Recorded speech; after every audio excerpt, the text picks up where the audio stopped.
우크라이나 전쟁에서 러시아가 코너에 몰 때마다 전가의 보도처럼 꺼내는 말이 핵전쟁 위협입니다. 그런데 푸틴의 최측근으로 불리는 드미트리 메드베데프 러시아 국가안보회의 부의장이 서방의 우크라이나 무기 지원으로 인해서 핵종말 위험이 고조됐다 그러면서 또다시 공개적으로 위협을 했습니다. 그렇다면 러시아는 진짜로 핵무기를 사용할 수 있을까요? 지금 Y타임스 하나하나 따져보겠습니다. 지금 시작합니다.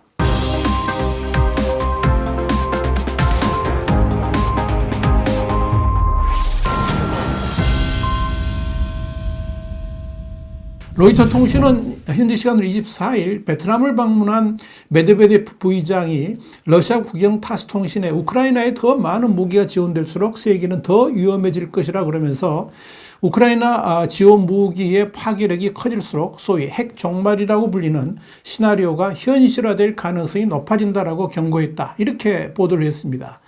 메드베데프는 이어서 나토는 이런 핵 종말 시나리오에 대해서 심각하게 생각하지 않고 있다 그러면서 만일 그랬다면 우크라이나 정권에 그렇게 위험한 무기를 공급하지 않았을 것이다 이렇게 주장했습니다. 메드베데프는 그러면서 그들은 핵 종말이 불가능하다고 생각하겠지만 이는 잘못된 판단이라 그러면서 언젠가는 완전히 예측하지 못한 방향으로 사태가 전개될 수도 있다라고 말했습니다. 또 핵전쟁이 발발할 경우에 그 책임은 우크라이나 정권과 이를 후원하는 미국과 유럽연합, 영국과 같은 동맹국들이 짊어지게 될 것이라고 말을 했습니다. 메드베데프가 이렇게 핵전쟁이라는 용어를 꺼내던 가장 큰 이유는 서방 진영이 우크라이나에 F-16 전투기를 지원하기로 결정했기 때문입니다. 장거리 미사일이나 전투기 등 모든 것이 괜찮을 것이라고 생각하겠지만 아무것도 괜찮지 않다 그러면서 우리는 그런 것들에 충분히 대처할 수 있지만 점점 더 심각한 유형의 무기들만 우크라이나 전장에 사용될 것이다 이렇게 밝혔습니다. 메드베데프는 또 전날 우크라이나 국경과 인접한 러시아 서부 벨고로드 지역에서 교전이 발생한 데 대해서도 격한 반응을 쏟아냈습니다. 그는 우크라이나 정권이 이런 종류의 사보타주 그러니까 파괴 공작이 자신들과 아무런 관련이 없다 하는 잡설을 늘어놓더라도 이는 명백한 거짓말이라고 일축을 했습니다. 그러면서 사보타주 가담자들을 쥐새끼처럼 박멸해야 될 쓰레기들이다 이렇게 비난을 했습니다. 이 메드베데프의 핵전쟁 위협 발언은 이번이 처음이 아니죠. 지난 2월 27일에도 우크라이나 전쟁 판세가 러시아에게 극히 불리하게 전개되니까 이 메드베데프는 현지 일간 이즈베스티아에 러시아 전망에 대한 문제가 심각하게 제기된다면 이는 우크라이나 전선뿐만 아니라 인류 문명의 전망에 대한 사안과 함께 결정될 것이라고 주장했습니다. 그는 여기에서 불명확한 부분은 없어야 할 것이라 그러면서 우리에게 러시아가 없는 세상 따위는 필요하지 않다라고 강조했습니다. 한마디로 러시아가 존재하지 못할 정도의 상황이 된다면 핵무기를 사용해서 온 세상이 파멸되도록 만들겠다 이런 협박을 한 겁니다. 그는 지난해 2월 24일 우크라이나를 침공한 뒤에 수세에 몰릴 때마다 선제 핵 타격 가능성이라든지 핵무기 기반 시설 건설 등을 언급한 바 있고요. 서방 국가의 우크라이나 군사 지원을 문제로 삼으면서 과거에도 수시로 핵무기 사용 가능성을 거론한 바 있습니다. 푸틴 대통령도 이웃나라인 벨라루스에 핵무기를 전진 배치할 수 있다 그러면서 위협을 가하긴 했지만 아직까지 실제로 핵무기를 벨라루스에 배치하지는 않은 것으로 보입니다. 자, 그렇다면 러시아는 진짜 핵무기를 사용할 수 있을까요? 결론부터 말씀드리자면 그럴 가능성은 매우 낮습니다. 발레리 잘루즈니 우크라이나군 총사령관의 고문을 맡고 있는 넷나이스 키우 아메리칸 대학 총장은 지난 4일 우크라이나 매체 뉴 보이스 오브 우크라이나하고의 인터뷰에서 이 우크라이나군에 의해서 러시아가 크림반도를 잃게 된다면 푸틴 대통령이 핵공격으로 보복할 가능성이 있느냐 이런 질문에 대해서 이렇게 답을 했습니다. 전술핵을 떨어뜨리면 그의 정권이 살 수 있는 시간인 20분 정도라 그러면서 러시아가 핵무기를 사용하는 것은 가능성이 매우 낮다라고 전망했습니다. 라이스 총장은 핵을 사용하면 푸틴 대통령은 즉각적으로 군사적 표적이 될 것이라 그러면서 그리고 러시아 해군의 주력인 흑해함대는 10분 안에 침몰할 것이다 이렇게 주장하기도 했습니다. 미국 육사 출신으로 이라크와 아프가니스탄 등에서도 활동했던 라이시 총장은 그러면서 이 푸틴 대통령 등 러시아 지휘부가 핵무기 사용을 아예 상정하지 않고 있을 것이라고 주장을 했습니다. 반면 알라르 카리스 에스토니아 대통령은 푸틴이 매우 절박한 상황에 몰리면 핵무기를 사용할 가능성이 있다라고 말했다고 뉴스위크가 지난 13일 보도한 바 있습니다.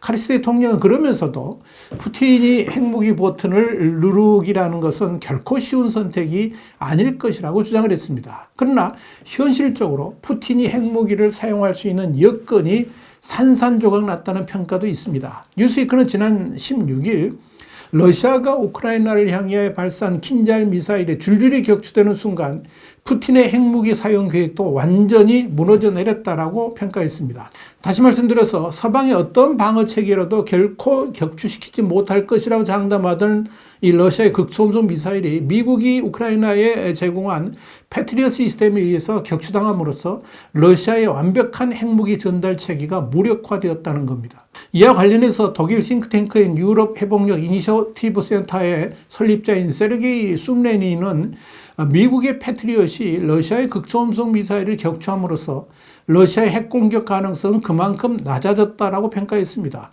오슬로 대학의 파비안 호프만 연구원도 뉴스위크에 러시아가 핵무기를 극초음속 미사일에 장착해 발사를 한다 하더라도 러시아가 원하는 목표물에 도달할 것이라는 확신이 사라졌다 그러면서 이로 인해서 러시아의 최종 결정권자들이 핵무기의 생존 가능성과 전달 가능성을 고려하지 않을 수가 없게 됐다라고 내다봤습니다.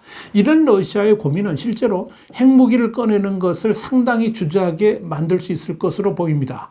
실제 핵무기를 사용하고도 러시아가 원했던 목표 달성을 하지도 못하고 오히려 러시아가 되치기를 당할 경우에 데인 라이시 총장이 경고한 것처럼 20여 분 안에 러시아가 멸망의 길로 들어갈 수 있기 때문에 그렇습니다.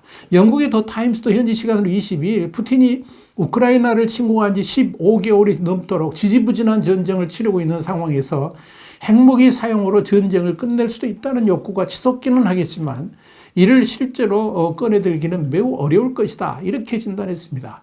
미국의 에이브릴 헤인스 국가정보국장도 여전히 푸틴이 우크라이나에서 전술 핵무기를 사용할 가능성은 없다라고 확신하고 있다. 이렇게 더 타임스는 밝혔습니다. 푸틴의 마음속을 헤아린다는 것 자체가 쉬운 일은 아니지만 그럼에도 이 핵무기 사용 가능성을 낮게 보는 것은 전략적으로 전술적으로 말이 되지 않기 때문일 것입니다. 우선적으로 푸틴이 그런 핵무기를 사용한다고 해서 승리가 보장되는 것이 아니라는 점을 주목할 필요가 있습니다. 더 타임스는 그러면서 푸틴의 핵무기 사용을 가로막는 두 가지 장애물이 있다고 봤습니다. 그 첫 번째가 중국의 반대입니다. 시진핑 주석은 이미 푸틴에게 핵무기 사용을 절대 반대한다는 뜻을 공개적으로 또 개인적으로 밝혔습니다. 러시아에게 있어서 중국은 절대적으로 필요한 존재죠.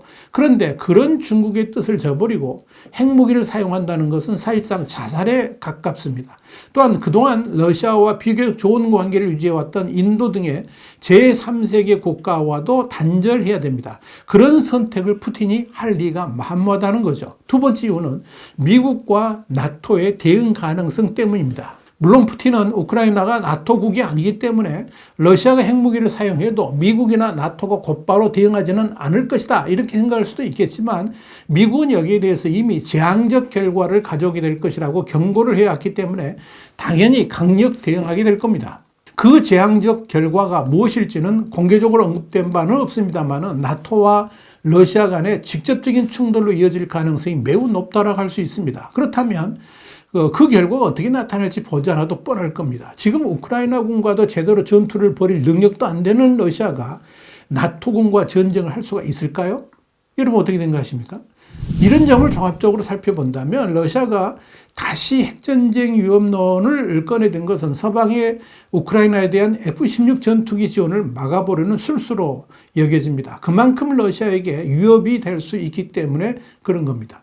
분명한 것은 러시아의 핵전쟁 현실화 가능성은 아직 보이지 않는다는 겁니다. 미국 정부는 러시아가 핵무기를 사용할 준비를 하고 있다는 징후가 아직까지는 전혀 보이지 않는다라고 말했습니다. 그럼에도 러시아의 핵무기 사용 가능성에 대해서 철저하게 대비하고 있습니다. 이런데도 푸틴이 핵무기를 사용한다고요? 미치지 않고서야 그런 일이 일어날 수 있을까요? 화이트타임 정세분석이었습니다. 감사합니다.